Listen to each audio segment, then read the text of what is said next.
The first thing I do when I'm going to add glass to wire to make a head pin is to get the end really hot and to make a tiny little ball on the end of it, just for that little extra security for the glass not popping off the wire.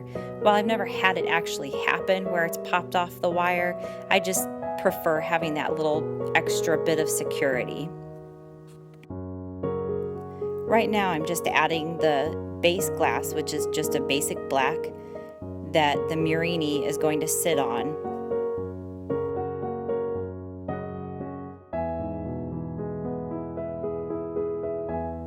Once I get that nice and melted in there, I'm going to take a tool and just kind of flatten it down to create a flat space for the murrini to sit on. Once I get the glass shaped how I want it on the head pin, I pick up a murrini and I start preheating it gently in the flame so it doesn't crack. And then while also heating up the base glass on the head pin. And then putting the murrini on the base glass. I had a lot of coffee today, so it was a challenge trying to get that on there. And then basically you just kind of gently tap the murrini, heat and tap until you know it's on there.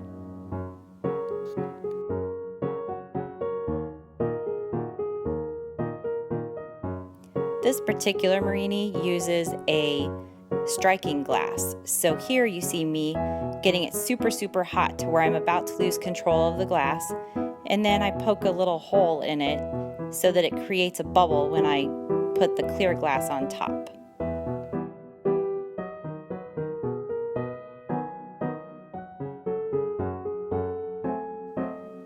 Each one of these head pins take me between 5 and 7 minutes to make typically.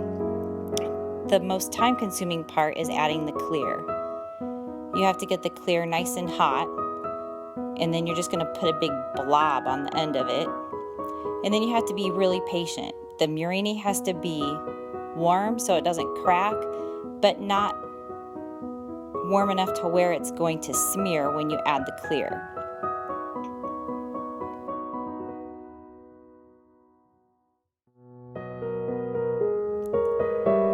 When adding the blob, it's important to be patient and to just let it sit there for a minute and then to flame cut the glass.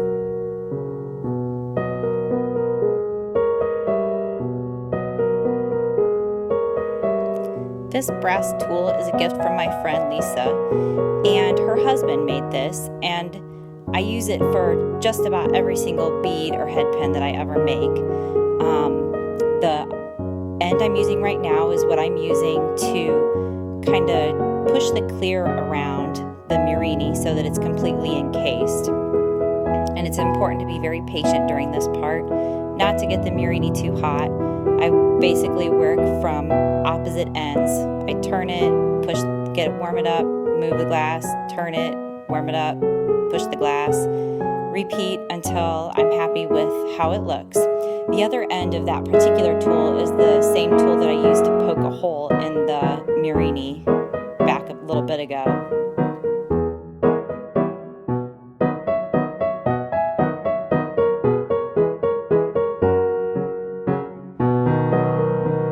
Once I'm happy with the encasing of the murrini, I start to heat up the clear glass, and you really have to use just heat and gravity to smooth everything out and not lose control of your head pin. You don't want it to droop onto the table or anything. That would be very sad. And I just take it out of the heat, look at the progress, and when I'm heating it up, I typically start just heating just the clear, and then I kind of move down to the space between the black glass and the clear. And I try to avoid heating the far side of the black glass because that is how you quickly lose control of your head pin.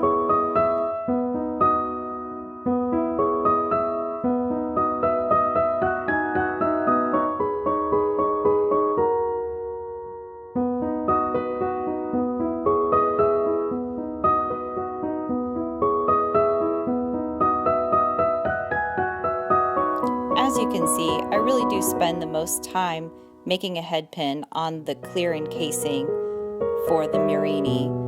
It's a lot of just heat control and shaping and making sure I like how it looks.